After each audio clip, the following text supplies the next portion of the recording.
Hello guys, welcome back to the channel. So let's look at some questions of analogy and classification. ये reasoning वाले portion से है. तो the first question is ये SBI clerk के 2011 के exam में आया है.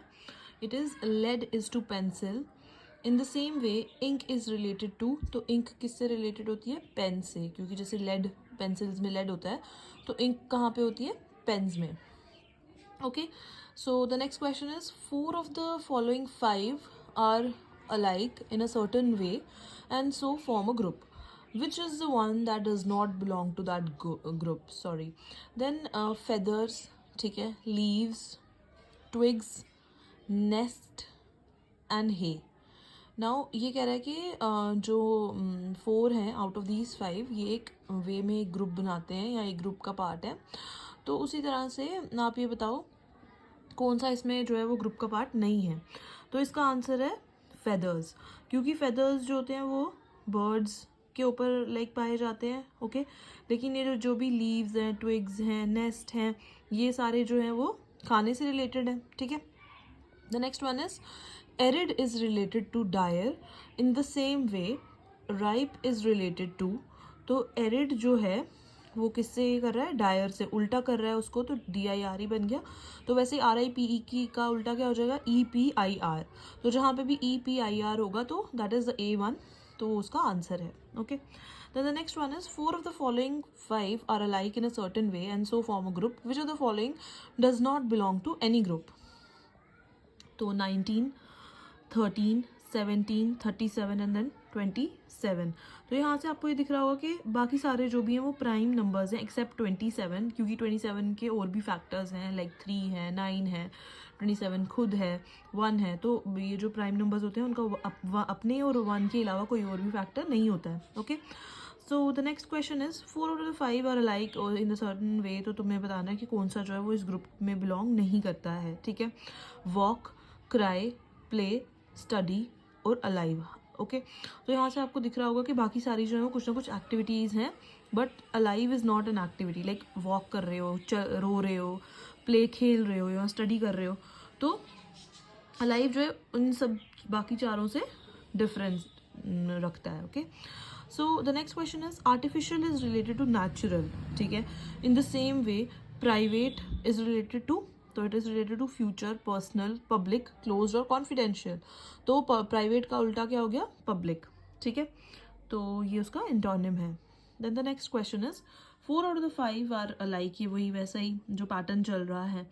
तो ऑप्शंस जो इन्होंने दिए हैं वो हैं 21, 91, 65, 35 एंड 77. तो इसका क्या आंसर है? देखो, आपको एक इसमें सिमिलैरिटी दिख रही होगी कि ये जो भी हैं, जैसे 21 है, ठीक है, वो क्या होता है 7 इंटू 3. 91 है, वो क्या होता है 7 इंटू 13. 77 है, वो क्या होता है 7 इंटू 11. 35 है, वो क्या होता है 7 इंटू 5. लेकिन 65 तो उसका मल्टीपल नहीं है. ओके. सो इस तरह से 65 is the odd one out of all these. The next question is, talk is related to speak. Similarly, honest is related to truthful. Following the same logic, listen is related to. तो listen किससे related है?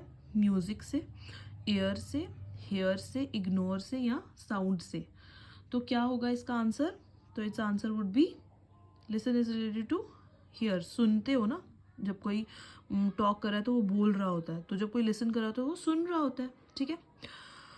सो the next type of questions जो हैं वो हैं कि कुछ word और लेटर्स हैं और उनके ऑल्टरनेटिव्स दिए हैं इन्होंने, तो आपने बताना है. ठीक है. इसके लिए आपको ये याद होने चाहिए, जैसे ए है उसका 1 उस पर आता है, मतलब कौन कौन से अल्फ़ाबेट का कौन कौन सा न्यूमेरिकली क्या वैल्यू आती है वो सब पता होना चाहिए. तो आप ये क्वेश्चंस जो है वो सॉल्व कर सकते हो. ठीक है. लाइक फॉर एग्जांपल, शू को इन्होंने रिलेट किया हुआ है NCJZ के साथ. ठीक है. तो REWA का ये आपसे पूछ रहे हैं. ठीक है. तो अगर आप देखोगे कि ये जो S है, अगर हम उनमें से 5 माइनस करेंगे तो हम N पे चले जाते हैं. E है, E से 5 माइनस करोगे तो Z हो जाएगा. ठीक है. ऐसे आपने किसी 1-2 अल्फ़ाबेट से देखोगे तो बाकी भी वही फॉलो करे होंगे. तो वैसे ही अगर आप R से 5 माइनस, E से दोबारा से अगर आप 5 माइनस करते हो तो आप क्या हो जाओगे Z पे। तो आप देखो कि सेकेंड ऑप्शन में Z कौन से ऑप्शन में आ रहा है, तो वो सिर्फ एक ही है, D। तो उस तरह से MZRV होगा इसका आंसर, ठीक है। द नेक्स्ट वन इज बड जो है वो डेवलप हो जाता है फ्लावर में। उस तरह से बाकी वाली जो चीज़ें हैं उसमें से बताओ किसका क्या बन जाता है। क्ले मड नहीं, river glacier no, bird tree, then हो गया हमारे पास पेपर बुक नहीं। तो इसका आंसर है सैपलिंग जो है वो डेवलप हो जाता है ट्री में, ठीक है। द नेक्स्ट वन इज के जो न्यूरोटिक है उसका इन्होंने ये बताया है, उसी तरह से कह रहे हैं कि साइकोटिक का बताओ कि क्या हो जाएगा। अब ये जो है ये थोड़ा सा टफ क्वेश्चन है इन द सेंस कि यहाँ पे ये क्या करें कि पूरे के पूरे क्वेश्चन में जो पैटर्न फॉलो हो रहा है वो सेम नहीं है। जैसे ऊपर वाले में था शू था तो S से भी 5 माइनस किया, H से भी 5 माइनस किया, O से भी 5 और E से भी 5 और एक वो बन गया। यहाँ पे क्या हो रहा है कि 3 के पेयर बने हैं। जैसे कि ये 9 अल्फ़ाबेट्स का वर्ड है न्यूरोटिक, तो NEU जो है वो उसमें आप देख सकते हो NEU यहाँ पे स्टार्ट में और वो एंड में चला गया हुआ है, ठीक है, NEU वहाँ पे। अच्छा, और फिर जो हमारे पास TIC है वो स्टार्ट में आ गया। उसी तरह से साइकोटिक में साई एंड में चले जाएगा और टिक जो है वो स्टार्ट में आ जाएगा। अब ये जो बीच वाले वर्ड्स है ना, न्यूरोटिक का जो RO है, ठीक है, वो क्या है, वो एज इट इज नीचे आ गया है, ठीक है। तो आप इसका देखो, टिक जो होगा, टिक को और साई बन जाएगा इसका। टिक को और साई जो है वो हमारा C ऑप्शन है, ठीक है। तो उसके बाद आ जाता है the next one and that is video cassette के साथ है। तो वैसे ही कंप्यूटर जो होगा उसका किसके साथ होगा, तो कंप्यूटर में फ्लॉपी जाती है, ठीक है, जहाँ पे हम रिकॉर्ड करके चीज़ें रखेंगे। The next one is nightingale warble. Likewise frog जो होता है वो क्या करता है, फ्रॉग कौन सी साउंड निकालता है, इट क्रोक्स, ठीक है। Now the next one is के 4 ऑफ द फॉलोइंग जो है वो अलाइक हैं, तो आपने बताना है कि कौन सा जो है वो यहाँ पे डिफरेंट है, ठीक है। सो हमारे पास आ जाता है इसमें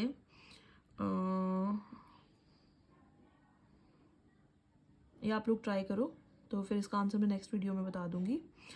ओके, तो moving on to the last 3 questions of today. 4 of the following जो हैं ये सेम है, तो आपने बताना है कौन सा डिफरेंट है। ब्रेक, चेंज, स्प्लिट, डिवाइड और सेपरेट। तो इसका आंसर है चेंज, क्योंकि बाकी सारे जो हैं वो सिनोनिम्स हैं। Then the next one is train, instruct, educate, coach, advocate. Okay, so it is advocate. The next one is and the last question for today, वो है extend, higher, upward, rise, ascend. तो ascend भी ऊपर जाना होता है, rise भी ऊपर जाना होता है, हायर भी ऊपर ही होता है, अपवर्ड भी ऊपर होता है, तो इसका आंसर इज एक्सटेंड। ओके, तो that's all for today. Thank you so much for watching.